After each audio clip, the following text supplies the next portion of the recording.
ایک سوال میرے سامنے آیا ہے بار بار، کچھ حضرات جن کے ذہن میں صرف گویا کہ دشمنی اور نفرت ہوتی ہے، وہ سوال کر رہے ہیں کہ حضرت جی رحمہ اللہ کی قبر کے اوپر پھول کیوں چڑھائے گئے، جبکہ خود تو متبع سنت تھے، ساری زندگی شریعت کے احکامات بتاتے رہے، لوگوں کو اپنے قریب جوڑتے رہے، اور ان کے جو گرویدہ تھے، عقیدت مند تھے، کیا ان کو ساری زندگی یہی سبق دیا کہ میری قبر کے اوپر پھول چڑھانا؟ اور کچھ لوگ تو یہ کہہ رہے تھے کہ ان کی قبر کے اوپر ان قریب چراغاں ہو جائے گا، بتیاں جلیں گی، یہ فلاں فلاں بدعات اور رسومات ہوتی رہیں گی۔ کیا ساری زندگی یہ پیر یہ سبق نعوذ باللہ دیتا رہا، اپنے عقیدت مندوں کو یہی کو سمجھاتا رہا کہ میری قبر کے اوپر پھول چڑھانا ہے، بتیاں جلانا ہے، یہ کرنا ہے، فلاں رسومات کرنا ہے؟ یہ اس طرح کیوں ہو رہا ہے؟ تو میرے دوستو، دراصل یہ بات دل کی بھڑاس نکالنے کے لیے ہوتا ہے۔ سوال کی بھی قسمیں ہوتی ہیں، بعض لوگ اپنی اصلاح کے لیے سوال کرتے ہیں اور بعض لوگ تحقیر اور تنقید کے لیے سوال کرتے ہیں۔ تو سوال کے دو پہلو ہوئے، ایک پہلو سوال برائے اصلاح اور دوسرا پہلو سوال برائے تحقیر و تنقید۔ برائے اصلاح یہ سوال اچھا ہے، برائے تنقید و تحقیر یہ سوال گویا کہ ان کی نفرت بتاتی ہے اور بھڑاس گویا کہ ٹپک رہی ہوتی ہے، جو کہتے ہیں کہ حضرت جی کی قبر کے اوپر پھول کیوں چڑھائے گئے، جبکہ شریعت میں یہ تو جائز نہیں ہے کہ قبر کے اوپر پھول چڑھانا، چراغاں کرنا ناجائز ہے۔ پھر حضرت جی کی قبر میں ایسا کیوں کیا گیا جبکہ دنیا کے بہت بڑے ولی تھے، بزرگ تھے، یہ حرکت پھر کیوں کی گئی؟ میرے دوستو، یہ بات سمجھیں، حضرت جی ساری زندگی شریعت کے احکامات بتاتے رہے، حضور کی تعلیمات بتاتے رہے، صحابہ کی زندگیاں بتاتے رہے، اللہ کے قرآنی احکامات بتاتے رہے، اللہ اللہ سکھاتے رہے، لوگوں کو اللہ کے قریب کرتے رہے۔ پھر یہ کیوں ہوا کہ ان کی قبر کے اوپر پھول چڑھائے گئے؟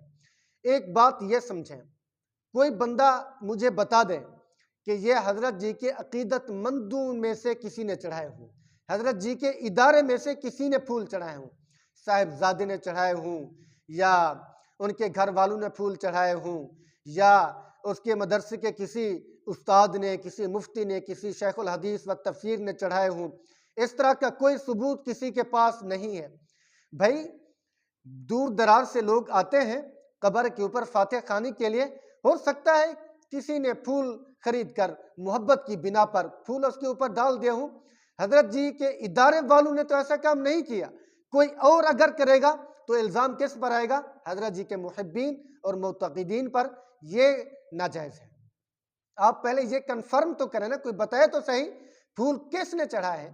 کوئی باہر سے بندہ آیا ہوگا یا اس علاقے کے آس پاس کے لوگوں میں سے کسی نے پھول خرید کر اس کے اوپر چڑھا دیے ہوں گے، جو یہ پھول ان قریب ختم ہو جائیں گے۔ میں نے ایک ویڈیو بھی دیکھی، تصاویر بھی آئیں کہ حضرت جی کی قبر سے پھولوں کو گویا کہ ختم کر دیا گیا تھا، پھول وہاں سے اٹھا لیے گئے اور قبر بالکل سنت کے مطابق ہے، جیسے ایک بلشت اوپر ہوتی ہے اسی طرح حضرت جی رحمہ اللہ کی قبر ہے۔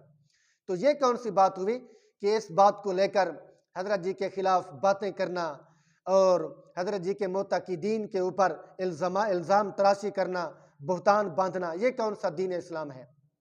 آگے چل کر کچھ لوگ یہ بھی جنازے کے اوپر بھی اعتراض کر رہے ہیں کہ جنازہ جلسے کی شکل اختیار کیوں کر گیا؟ جنازہ تھا، جلسہ بن گیا، اور جنازے میں تاخیر کیوں کی گئی؟ اس کے بارے میں مستقل ویڈیو بناؤں گا، مستقل آپ کو اس کے بارے میں گائیڈ کروں گا کہ حضرت جی کے جنازہ تھا، جلسہ تو نہیں تھا، یا جنازے کے اندر تاخیر کیوں کی گئی، جبکہ شریعت میں تو حکم ہے کہ جنازہ فی الفور پڑھا جائے، میت کو جلدی دفنا دیا جائے، کہ اگر میت نیک ہے تو اس کو جلدی جنت میں پہنچا دو، اگر میت گناہگار ہے تو اپنے کندھوں سے وزن اس کا اتار دو، جلدی اس کو حوالے کر دو، جو جہاں جانا چاہتا ہے چلا جائے، جہنمی ہے جہنم میں اور جنتی ہے تو جنت میں۔ اس کے بارے میں مستقل ویڈیو بناؤں گا، آپ کو بتاؤں گا کہ حضرت جی کے جنازے کی تاخیر کیوں کی گئی، اور اس کے ساتھ ساتھ حضرت جی کا جو ہے نا جنازہ جلسے کی شکل اختیار کیوں کر گیا، بار بار حضرات آتے رہے، بیان کرتے رہے، اس طرح کیوں ہوا؟ اس کے بارے میں مستقل ویڈیو بناؤں گا، تفصیل سے آپ کو سمجھاؤں گا۔ یہ بات یقیناً آپ کو سمجھ آ چکی ہوگی، جو لوگ اعتراضات کر رہے تھے کہ قبر کے اوپر پھول کیوں چڑھائے گئے، یہ انشاءاللہ اگر آپ کو کوئی مسئلہ ہوگا تو آپ کو تسلی بخش جواب دیا جائے گا۔ اللہ رب العزت ہم سب کا حامی و ناصر ہو، ہمیں دین کے اوپر چلنے والا بنائے۔ السلام علیکم ورحمۃ اللہ وبرکاتہ۔